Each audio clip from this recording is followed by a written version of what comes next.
Le livre du ciel, tome 1. Les 3 vertus théologales, l'espérance.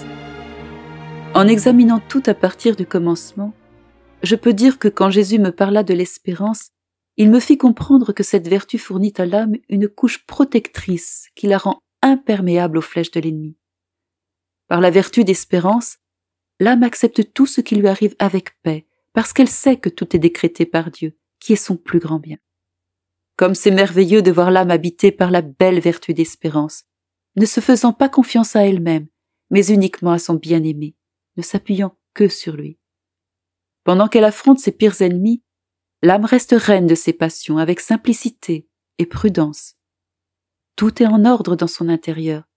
Même Jésus est charmé. La voyant opérer avec une ferme espérance, toujours plus courageuse, forte et invaincue, triomphante de tous les obstacles et de tous les dangers, Jésus lui accorde de nouvelles grâces.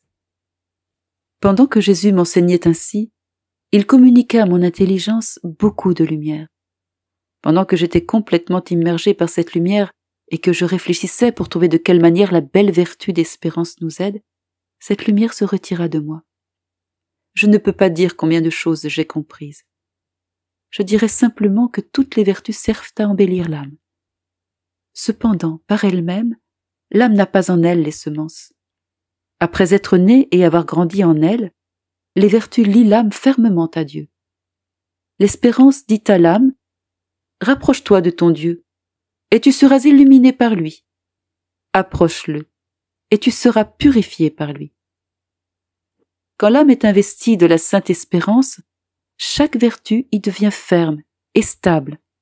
Comme une montagne, elle ne peut pas être affectée par les intempéries, la chaleur du soleil, les vents violents, par les lacs qui débordent et les rivières qui inondent par les grandes masses de neige fondante. L'âme habitée par l'espérance ne peut pas être dérangée par les tribulations, les tentations, la pauvreté ou les infirmités. Aucun incident de la vie ne l'effraie ni ne la décourage, même pour un instant. En elle-même, elle se dit « Je peux tout tolérer, je peux tout souffrir et tout faire, car j'espère en Jésus. » La sainte espérance rend l'âme presque toute puissante et immobile, presque invincible et immuable. Car à travers cette vertu, notre toujours aimable Jésus accorde la persévérance à l'âme jusqu'à ce qu'elle prenne possession du règne éternel de Dieu au paradis.